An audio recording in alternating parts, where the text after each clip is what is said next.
الفنانة رانيا فريد شوقي، بنرحب بحضرتك معانا في شبكة إيرام الإخبارية العربية، وإحنا موجودين النهاردة طبعا في مسرح الرحاني عشان خاطر مسرحية بابا جاموس. اهلا بيكم نورتوا.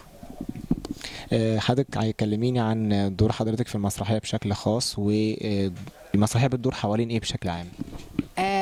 دوري بشكل خاص نرجس زوجة الفنان طلعت زكريا، وهي شخصية متسلطة شريرة، بس طبعا في إطار كوميدي، يعني مش زي أدوار الشر اللي بعملها في المسلسلات يعني. وبتستولي على الفندق اللي هو ورثه من والده هو واخواته، بس بيبقى فيه نصيب اختهم هدية دي، وهي بقى بتعمل حيل ومؤامرات عشان تاخد النصيب اللي فاضل يعني. المسرحية هنا بترمز ان الانسان لازم يشتغل، ولازم نبقى ايد واحدة عشان نبقى قوة. في اطار كوميدي استعراضي يعني، مش مباشر، وده اللطيف في الموضوع. واللي لفت حضرتك للشخصية إيه؟ والله هو انا اساسا يعني عودة للمسرح بعد فترة غياب، فحبيت اني ارجع للمسرح بمسرحية كوميدية، وخصوصا إنها مع المنتج استاذ احمد الابياري، وانا اتعاملت معاه مرتين قبل كده، فببقى سعيدة طبعا بالتعامل معاه ومع نخبة من النجوم واخراج دكتور اشرف زكي، يعني كل الناس حبايبي بصراحة يعني. كلميني عن المسرح بشكل خاص، وعودته القوية اللي احنا دايما شفناها في منتجين بينتجوا مسرح خاص، لكن مسرح الدولة واقع إلى حد ما. لا، ده هو اللي ابتدى يشتغل.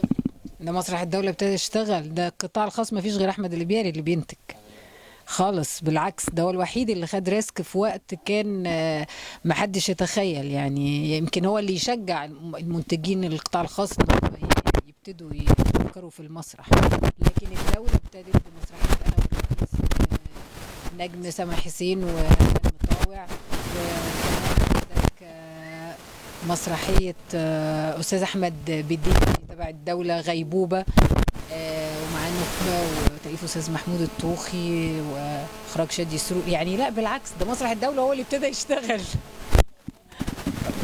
جاب حضرتك إنك تعودي للمسرح من خلال المسرح الخاص مش من خلال مسرح الدولة؟ لأن ساعتها ما كانش يعني، أنا اتفاقي مع أستاذ أحمد كان من الصيف اللي فات، وقبليها كان في رواية كنت هعملها مع أستاذ أحمد بدير، وما ما تمتش يعني، كان من خلال مسرح الدولة غير الرواية اللي هم بيعملوها حاليا، فما تمتش يعني، أنا ما أثرتش في حق مسرح الدولة خالص. قبل ما نخرج من إطار المسرح، أنا عرفت إن الفنان فريد شوقي، والد حضرتك رحمة الله عليه، كان بيجي المسرح هنا أيام التمانينات. مفيش موقف لا كميات ايه، حرام و... عليك، قبل. هو عمل رواية الريحاني. تمام، فحابب حضرتك تكلميني عن ذكرياته في المسرح هنا، ولا مفيش؟